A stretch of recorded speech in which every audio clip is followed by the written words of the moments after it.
In a previous video, we said that one of the things that make solving the equations of the Einstein equations difficult is the fact that the metric appears both in the left-hand side, t mu nu, and in the right-hand side, t mu nu. So, in principle, the solutions for which t mu nu is assumed to be 0, which are called vacuum solutions, should be easier to obtain. The questions that one has to solve in the vacuum case, so these are called the vacuum Einstein equations, are of this form. Okay, we assume that the cosmological constant vanishes, and they can be further simplified. Remember that this is just r mu nu minus a half g mu nu r equal to 0. And if we take the trace of this equation with the metric, then we get r minus a half, and then in d dimensions, d mu nu gives you d and r. So this is 2 minus d divided by 2r equal to 0. In d different from 2, then we have that r is equal to 0. Then if you go back to the original equations, this means that r mu nu is equal to 0. And as you see, if you start with the equations r mu nu equal to 0, well, you take the trace, you recover this, and with both of these equations, you recover this. This means that the Einstein equations really are contained in the condition r mu nu equal to 0. Okay, these equations only have 10 independent components. It's a symmetric 4x4 tensor in 4 dimensions. And remember that we computed the number of independent components of the Riemann tensor, which characterizes the gravitational field, and they were 20, except that well, not taken into account relations due to Bianchi identities and so on. This means that in general, these equations do not constrain completely all the components of the Riemann tensor, and many of them are left unconstrained. So you expect there will be many solutions with different values of the Riemann tensor which satisfy these equations r mu nu. There is not a single one. Okay, then out of all the possible solutions of the equations r mu nu equal to 0, we are going to consider those which are static and spherically symmetric, which are the conditions, the symmetry conditions that we have decided to impose in order to simplify the equations. As we are going to see, the only solution that satisfies the equations r mu nu equal to 0, and which is static and spherically symmetric, is the Schwarzschild solution. We are going to obtain it right now. Okay, so we are going to consider, well, we take a static and spherically symmetric metric of the form that we called C, if I remember well. And this, sorry, B, doesn't really matter what we called it. Okay, it has this form, and as you can see in the lecture notes, I expect that you have computed independently the components of the Ricci tensor are this. Okay, here a prime indicates derivation with respect to the r coordinate.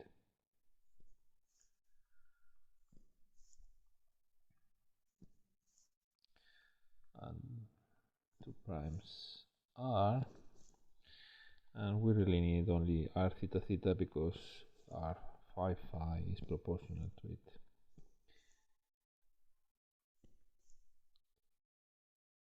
Prime minus 1. Remember that r phi phi is sine square theta r theta theta. Okay, so let's try to solve all the equations r tt equal to 0, r equal to 0, and so on. And it is convenient to start with r. because you see that it contains RTT in it, so this first term vanishes, and we only need well, the equation. Let me put this, so r plus, taking into account also the equation tt, brings you to this equation equal to 0. So only r double prime equal to 0, which is solved automatically by r equal to r plus b, where a and b are two integration constants. We will see how to choose these integration constants. Typically, you want this metric to be asymptotically flat, which means that if r is a coordinate such that when r goes to infinity or grows very large, you are far from the region of strong gravity.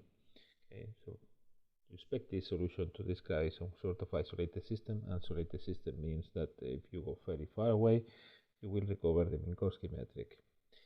This means that this r squared will become a small r squared.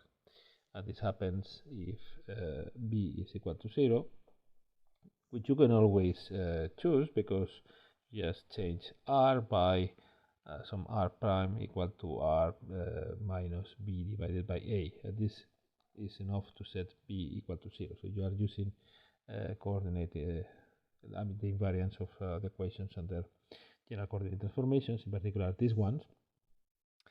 And then a equal to 1 is more a normalization condition, because obviously the Minkowski metric can be written with other factors and so on, but the standard normalization is that this function capital R squared should go to a small r squared when r goes to infinity. When r goes to infinity, the only term that really matters is this one. So this is satisfied if a is equal to 1. And we have solved one of the equations, and now we go for the tt component.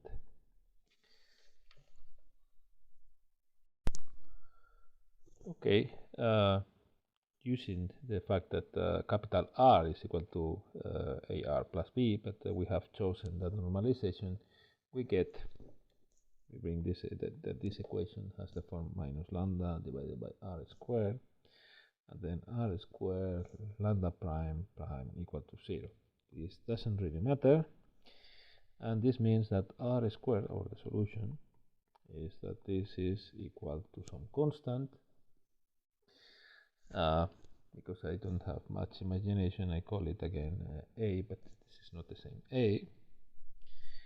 Then lambda prime is just minus a divided by r squared, and this is the lambda dr, because this only depends on r, which means that I can integrate wow.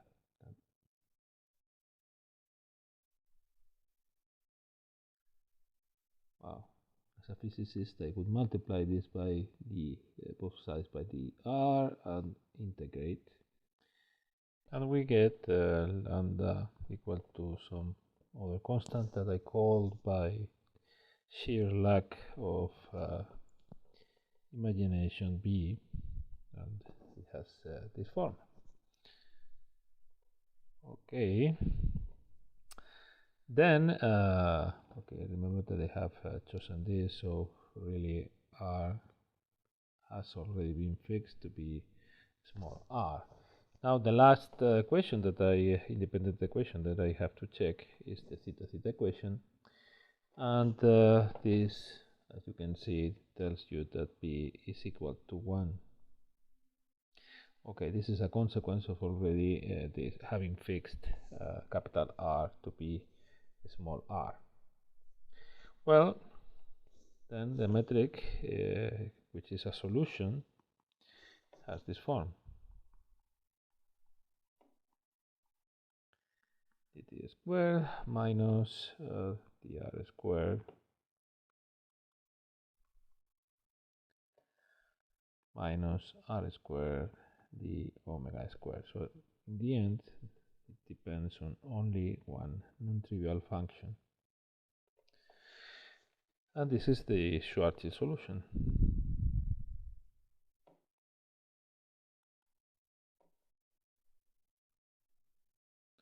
Or the Schwarzschild-Droste solution, because it was Droste, a student of Lorentz, who obtained it in this form. Schwarzschild got it in a more complicated form, and Droste really he found this solution independently, and he also found all the geodesics in Schwarzschild. He wrote it in his thesis, but all his work was completely ignored for a long, long time. Okay, then let's try to study this. Well, let's study the properties of this solution, which is the simplest and, as usual, is the most important because it contains many, many basic and important facts.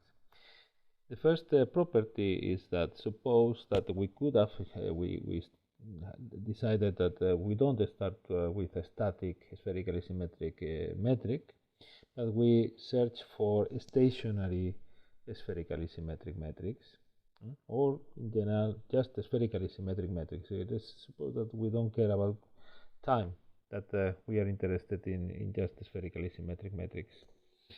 Then we would have obtained exactly the same solution because it is the only one which is spherically symmetric. Spherical symmetry in this setting is really, really a very powerful assumption, a very restrictive assumption. And this is the content of a theorem by Birkhoff.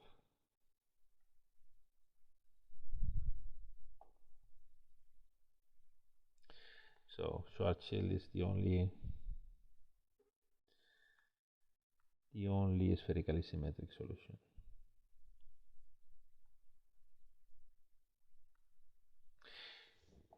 So imagine well, vacuum. As usual, I mean, you do the same when you solve the Maxwell equations to try to find the Coulomb solution. You are solving the field equations in a region in which the right-hand side, the sources vanish. So this could be the exterior of a spherically symmetric mass distribution. We will see how to solve the equations inside of this mass distribution. It doesn't mean that the space-time is completely empty. It's just you are solving the equations there. But then this theorem has a very important implications. Suppose that you have a star or whatever, which is perfectly spherically symmetric, but the radius is not constant. It is, I don't know, pulsating, or it is expanding, or it is contracting, but always preserving spherical symmetry. And suppose that you consider the gravitational field far away from this star, where there is a vacuum. Okay, you would not realize by studying the gravitational field that the star is contracting or expanding. You just don't see it, because as long as the spherical symmetry is preserved, the gravitational field will always be described by the Schwarzschild metric, and this is important. Another property that probably we should have studied before. Okay, when you get a solution, one of the first things that you should do is to try to check that it is stable under small perturbations. If it is not, it represents really an unstable extremum of the action, and any perturbation will destroy it. Since we are considering a very, very idealized situations, then we produce very idealized solutions, and well, they will be in practice, they will suffer a lot of perturbations. We want to compute the effect of those perturbations as small changes to the metric, but if the small perturbations really destroy completely the metric, it doesn't. It is not worth studying these metrics. Okay, so this metric in particular, is really stable.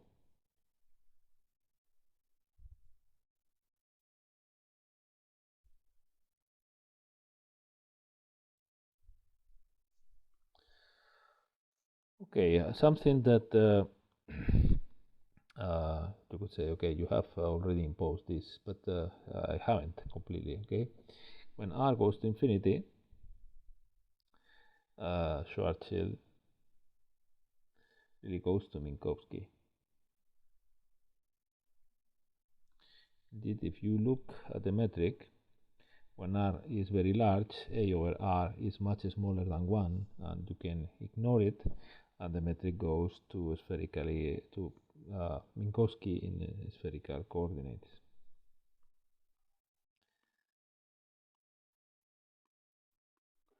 Okay, this is what you get. And then you say, okay, but you have already cooked up things, so this is true. Well, the only thing that I have done really is to choose the normalization. So instead of getting this multiplied by, in fact, by the original parameter, which was a, okay, this is what we could have obtained if I had not fixed the normalization. But you see that this metric is really equivalent to Minkowski.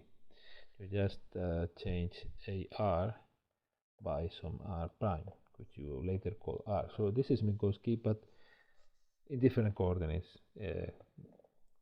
coordinates which are normalized in a different way. So the fact that it goes to Minkowski is true whether or not I choose that normalization. It is also true if the original parameter b is there, or okay, because I can eliminate the Bayer parameterization. So that could mean that I am writing Minkowski in some non-standard coordinates, but it could still be Minkowski.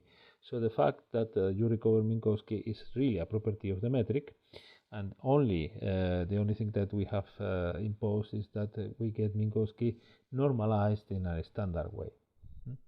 It is asymptotically flat. This is the property that we are saying when you go to spatial infinity, because you can also go to infinity in time-like directions or in null directions. So we are going here to infinity in a spatial direction, which means that we go very far away in a spatial sense from the region of strong gravity, and we recover Minkowski, which is by definition where there is no gravity. This means that we are dealing with a system which is isolated. This is the equivalent of an isolated system in general relativity. It's an asymptotically flat metric. Well, and this is what this metric is. On the other hand, okay, and this is related to this previous point, when r goes to infinity or r grows large, okay, the gravitational field is weak.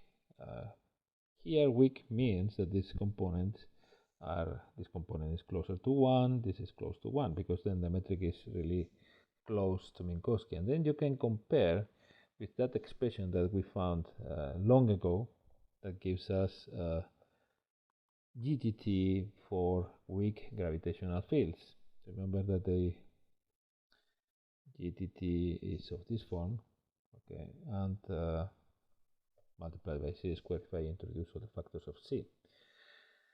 And here, just compare, well, for a spherically symmetric or for a particle at the origin, phi was given by minus gm divided by r.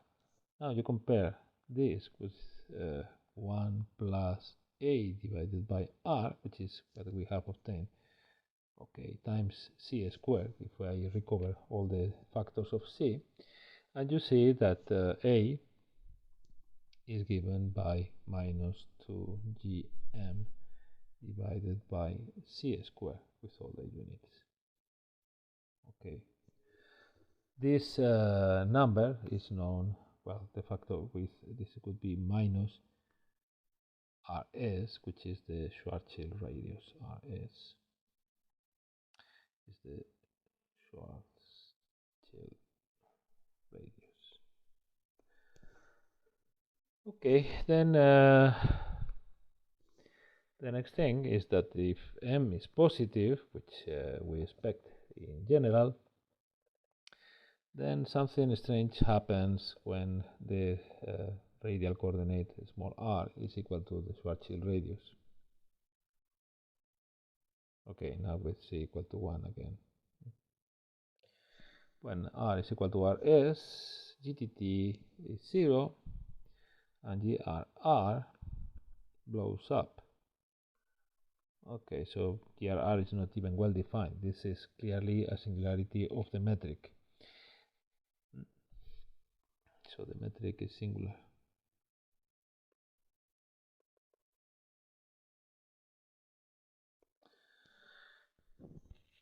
It's not even that it is invertible or not, it's that some of the components are not well defined, because infinity is not a number.